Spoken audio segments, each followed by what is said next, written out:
নমস্কার দর্শক বন্ধুরা, এক্সট্রা টাইম বাংলায় আপনাদের আরও একবার স্বাগত। আমি রৌনক, আমার সাথে রয়েছেন আমার সতীর্থ সব্যসাচী এবং এই মুহূর্তে আমরা রয়েছি যুবভারতী ক্রীড়াঙ্গনে। কিছুক্ষণের মধ্যেই আইএসএলের ফাইনালের শেষ প্রস্তুতিতে নামতে চলেছে মোহনবাগান দল এবং তারপর মুম্বাই সিটি এফসিও তাদের প্রস্তুতি সেরে নেবে।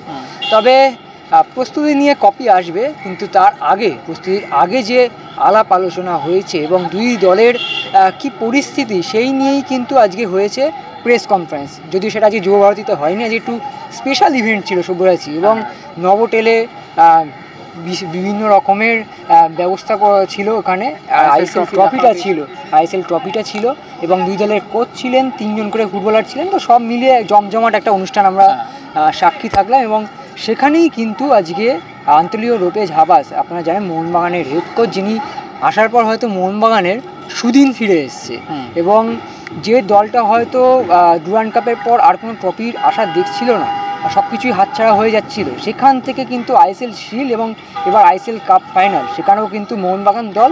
তো সেই বিষয়ে কিন্তু আজকে হাবাস বিস্তারিত বলেছেন। অবশ্যই দেখো সব্যসাচী, ফাইনাল ম্যাচ এবং সেখানে স্বাভাবিকভাবে হাবাসের মতো কোচ তিনি কিন্তু লুজ টক করেন না। তো হাবাস কী বলেছেন সেই বিষয় নিয়ে আমি একটা করে পয়েন্ট আমি তোমার থেকে জানতে চাইব। একদম একদম মানে ট্যাকটিক্স নিয়ে কী বলছেন উনি? ট্যাকটিক্স হচ্ছে বেসিক্যালি দেখো কোনো কোচই তো চাইবে না ফাইনালের আগে ট্যাকটিক্স জানাতে, যদিও সাংবাদিকরা বারবার করে চেষ্টা করছিল, যেটা হয় আর কি, যেটা আমাদের খবর করার জন্য যেটা আমরা করতে চাই যে কী স্ট্র্যাটেজিতে নামবে, মুম্বাইকে হারানোর জন্য কোন ফরমেশনে তারা খেলবে, 4 ব্যাক না 3 ব্যাক। সমর্থকরাও জানতে চান, কিন্তু কোচ আন্তোনিও হাবাস সেসব প্রলোভনে পড়েননি, বরং একেবারে স্ট্রিক্ট জানিয়ে দিচ্ছেন যেটা হবে সেটা কিন্তু ম্যাচের দিন আগে হবে। মানে অর্থাৎ প্লেয়াররাও যারা আছে তারাও কিন্তু ঠিকঠাক জানে না যে তারা প্লেইং 11-এ আছে কিনা। মানে ফর এক্সাম্পল আমি ধরি সাহাল আব্দুল সামাদ গত ম্যাচে গোল পেয়েছে, সেই সাহালকে প্রথম একাদশে থাকবেন সেটা কি তিনি কিন্তু নিজেও জানেন না। কিছুজন আছে যারা ফার্স্ট 11-এ এক প্রকার নিশ্চিত, কিন্তু কারা প্রথম একাদশে থাকবেন সেটা কিন্তু কোচ আন্তোনিও হাবাস তিনি পুরোটাই সাজান অপোনেন্টের স্ট্র্যাটেজির ওপর, অপোনেন্টে কীভাবে স্ট্র্যাটেজি করবে সেটার ওপর নির্ভর করেন। এবং যেখানে আমরা দেখতে পেয়েছি যে 60,000 দর্শক গত দুটো ম্যাচে, অর্থাৎ লিগ শিল্ড ফাইনাল এবং সেমিফাইনাল সেকেন্ড লেগে যেভাবে দর্শক এসছে, প্রথমটা 61,000 সামথিং, 62,007, এবার সম্ভাবনা রয়েছে আরও বেশি হওয়ার। সেখানে দাঁড়িয়ে কিন্তু হাবাস এই শব্দ ব্রহ্মটাকে ব্যবহার করতে চাইছেন এবং তিনি অবশ্যই দুটো আইএসএল ট্রফি জিতেছেন, কিন্তু দুটো আইএসএল ট্রফি জেতার সাথে সাথেও এবারের ট্রফিটাও গুরুত্বপূর্ণ, কারণ এবারেরটা তিনি কিন্তু ঘরের মাঠে জিতবেন। এর আগে আমরা বলে রাখি যখন এটিকে ছিল বা অ্যাথলেটিকেরই কলকাতা ছিল, তখন কিন্তু তিনি খেলেছেন গোয়া এবং কেরালায় ফাইনালটা। এবার কিন্তু মোহনবাগানের হয়ে সেই ট্রফি জয়, সেই সাক্ষাৎটা কিন্তু এবার ঘরের সমর্থকদের সামনে 60,000 দর্শকের শব্দব্রহ্মের মাধ্যমে কিন্তু তিনি পাবেন এবং সেইটা কিন্তু অনেক বেশি স্পেশাল আন্তোনিও হাবাসের জন্য, যেটা তিনি অলরেডি উপলব্ধি করেছেন লিগ শিল্ডটা জিতে। একদমই তাই। এবং সেক্ষেত্রে সব্যসাচী একটা কিন্তু গুরুত্বপূর্ণ স্ট্যাট উঠে আসছে যে আন্তোনিও লোপেজ হাবাস কিন্তু মোহনবাগানের দায়িত্ব এর আগে সামলেছিলেন এবং সেখানেও কিন্তু এরকম আইএসএলের ফাইনালে প্রতিপক্ষ ছিল মুম্বাই সিটি এফসি এবং সেখানে ফাইনালে পরাজিত হয়েছিল মোহনবাগান একদম, এবং হাবাসি কোচ ছিলেন। আবারও একটা আইএসএল কাপ ফাইনাল এবং সেখানে হাবাসি কোচ রিভেঞ্জ নিয়ে হাবাস কি বলছেন সেটা যদি একটু দর্শকদের বলেন। না, এটা কিন্তু অবশ্যই দেখুন, রিভেঞ্জ কথাটা না মানে খুব কি বলে হাবাস, এটা হাবাসেরই কথা। রিভেঞ্জ বিষয়টা, এই শব্দটা অনেকটা মাফিয়াদের মতো। তিনি কিন্তু মাফিয়া নন, তিনি একজন প্রশিক্ষক, তিনি একজন হেড স্যার, প্রফেসর নন, হেড স্যার, যিনি কিন্তু পুরো ক্লাসটাকে, পুরো স্কুলটাকে নিয়ন্ত্রণ করেন। সেইখানে দাঁড়িয়ে কিন্তু তিনি রিভেঞ্জ ও প্রতিশোধ বা বদলা নেব এই রকম কিন্তু নয়। তার কাছে এই মুম্বাই ম্যাচটা একটা সিম্পল ফাইনাল ম্যাচ, যেরকম তিনি আগেও ফাইনাল ম্যাচ খেলেছেন, শুধুমাত্র কলকাতার ক্লাবের হয়ে নয়, এর আগে বিদেশেও অসংখ্য ফাইনাল ম্যাচ খেলেছেন। সেইখানে দাঁড়িয়ে কিন্তু এইটা তার কাছে একটা নর্মাল ম্যাচ। মুম্বাইকে তিনি সমীহ করছেন, অবশ্যই পিটার ক্র্যাটকি তাকে সমীহ করছেন, মেলবোর্ন সিটি এফসির সহকারী ছিলেন, সেখানে তিনি ট্রফি জিতেছেন, পিটার ক্র্যাটকিকে সম্মান জানাচ্ছেন, যদিও এটা তার প্রথম হেড কোচ হিসেবে ফাইনাল খেলা, তবে তিনি কিন্তু সমীহ করছেন মুম্বাই দলকে। যদিও মোহনবাগান নিজের দলটাকে নিয়ে কিন্তু খুব আত্মবিশ্বাসী এবং সেটা কিন্তু তিনি চান হাবাস যে তার এই যে দলটা, সেই দলটা যেন 90 মিনিটে শেষ করতে। এবং আরেকটা খুব ভালো বিষয় আমরা জিজ্ঞেস করেছিলাম হাবাসকে যে যেহেতু লিগ শিল্ড আর এই ম্যাচটার মধ্যে তফাৎটা হচ্ছে লিগ শিল্ডটা 90 মিনিটে শেষ হয়ে যাবার ম্যাচ, সেখানে কোনো এক্সট্রা টাইম অ্যাডেড টাইম ছিল না। এটা কিন্তু ফাইনাল, অর্থাৎ knockout, extra time, penalty, shoot out এসব থাকবে। তো সেটা আমরা জিজ্ঞেস করেছিলাম হাবাসকে যে তাতে কি কিসের জন্য ভাবছেন, 90 মিনিটে জেতার জন্য, না ম্যাচটাকে তিনি এক্সট্রা টাইম নিয়ে যাবেন, বা যেহেতু মুম্বাই একটা কঠিন দল, মনে রাখতে হবে এই মুম্বাই দলটা গোয়ার বিরুদ্ধে 2-0 গোলে পিছিয়ে থেকে লাস্ট মিনিটগুলোতে কিন্তু 3-2 ফলে জিতেছিল। একদমই তাই। সেইখানে দাঁড়িয়ে কিন্তু মুম্বাইকে সমীহ করছেন এবং সেখানে 90 মিনিটে জেতাটাই কিন্তু চাইছেন হাবাস, এবং আরও মজা করে বললেন তিনি চাইছেন 45 মিনিটে ম্যাচটা জিততে। একদমই তাই, 45 মিনিট, এটা একটু মজা করেই বলেছেন, কিন্তু তার কাছে বিষয়টা স্পষ্ট যে কোনো রকম সময় নষ্ট করতে চান না তিনি। যদি প্রথম দিকে গোল চলে আসে, প্রথম দিকে যদি অ্যাডভান্টেজ পেয়ে থাকেন, সেইটা কিন্তু অত্যন্ত গুরুত্বপূর্ণ মোহনবাগানের জন্য। আর সেই কাজটা কিন্তু আন্তোনিও হাবাস করতে চান শুরুতেই, একেবারে প্রাথমিক ধাক্কাটা কিন্তু মুম্বাইকে দিয়ে ম্যাচের বাকি অংশটুকু নিজেদের আয়ত্তে আনতে চান মোহনবাগান হেড কোচ। দেখো 45 মিনিটে অবশ্যই হাওয়াস কিন্তু একটু মজা করেই আমাদের সাথে তিনি আজকে স্বস্তিতে ছিলেন, একটু মজাদার ছলেই আমাদের সাথে কথা বলেছেন ঠিকই, কিন্তু 45 মিনিটে কিন্তু ম্যাচ শেষ করা যায় সব্যরাজ। যেমন আমরা হাওয়াসের ক্ষেত্রে আগেও দেখেছি যে প্রথমার্ধে 3টে গোল, 2টো গোল তুলে নিতে পারলে সেখানেই ম্যাচ কিন্তু নির্ধারিত হয়ে যায়। তাই একেবারেই যে 45 মিনিটে খেলা শেষ করতে চাই কথাটা ফেলে দিতে তুমি পারবে না। এটা কিন্তু মজার সাথে সাথে বলা যেতে পারে যে তিনি একটা হিন্টও দিলেন যে আমরা কিন্তু চেষ্টা করব ম্যাচের প্রথম মিনিট থেকেই মুম্বাইয়ের উপরে নিজেদের কন্ট্রোলটা রাখতে।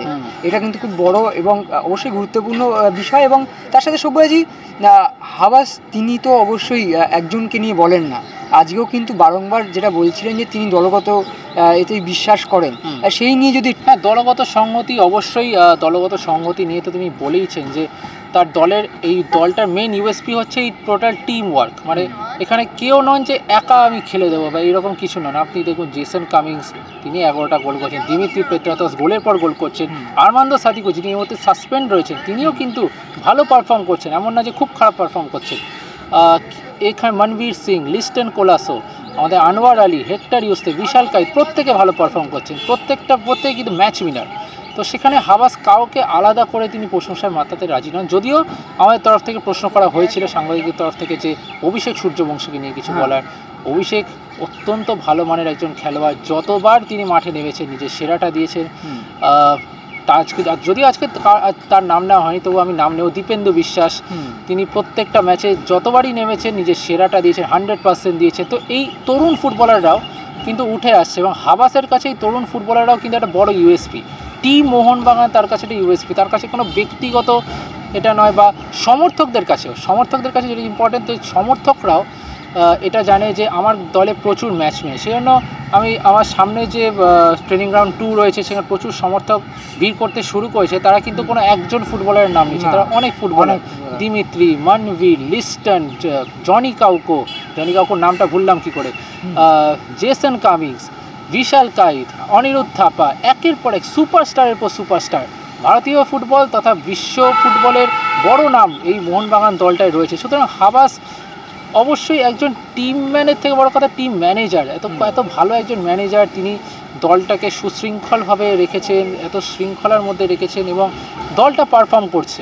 আলটিমেটলি বড় নাম নিয়ে পারফর্ম করা যায় যদি প্রশিক্ষক ঠিক থাকেন, এবং সেটা হাবাস করেছেন। এবং দলগত সংগতির জন্যই কোনো একজন প্লেয়ার নাম নেন না, তবে হ্যাঁ তরুণদেরকে কিন্তু ভরসা করছেন, যেটা একটা সময় খুব বদনাম হয়েছিল যে তরুণদেরকে সময় ভরসা করতে পারে না, বেঞ্চে বসিয়ে রাখতো, এরকম একটা বদনাম খুব উঠেছিল।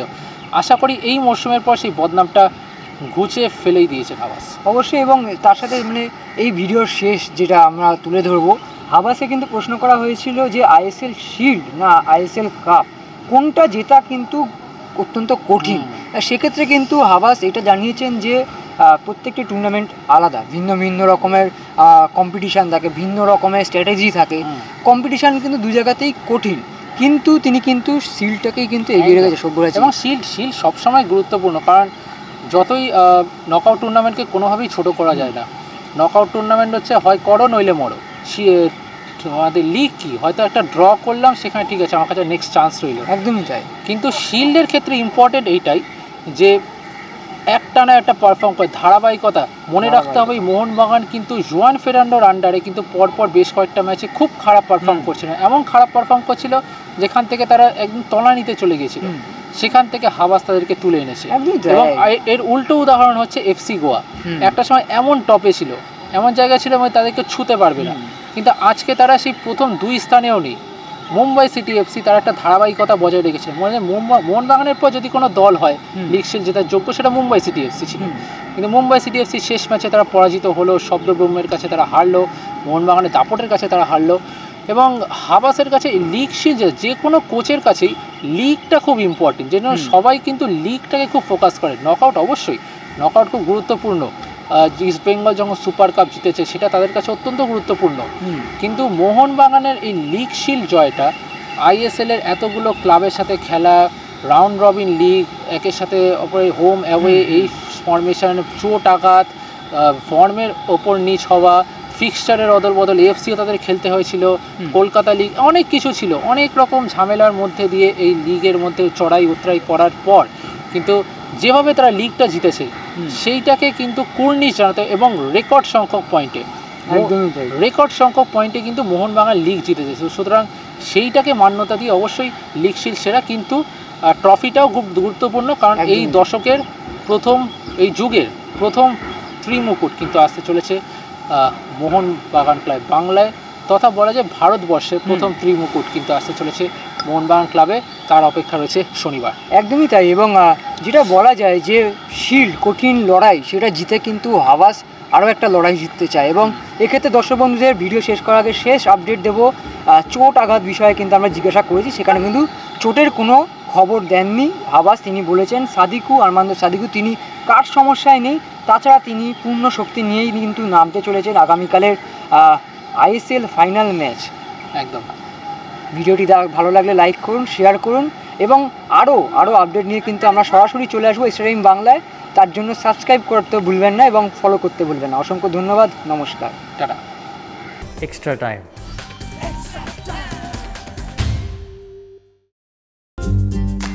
লেটেস্ট নিউজ আর এক্সক্লুসিভ ভিডিওর সঙ্গে আপডেট থাকতে এখনই সাবস্ক্রাইব করুন আমাদের ইউটিউব চ্যানেল। বেল আইকনে ক্লিক করতে ভুলবেন না যেন।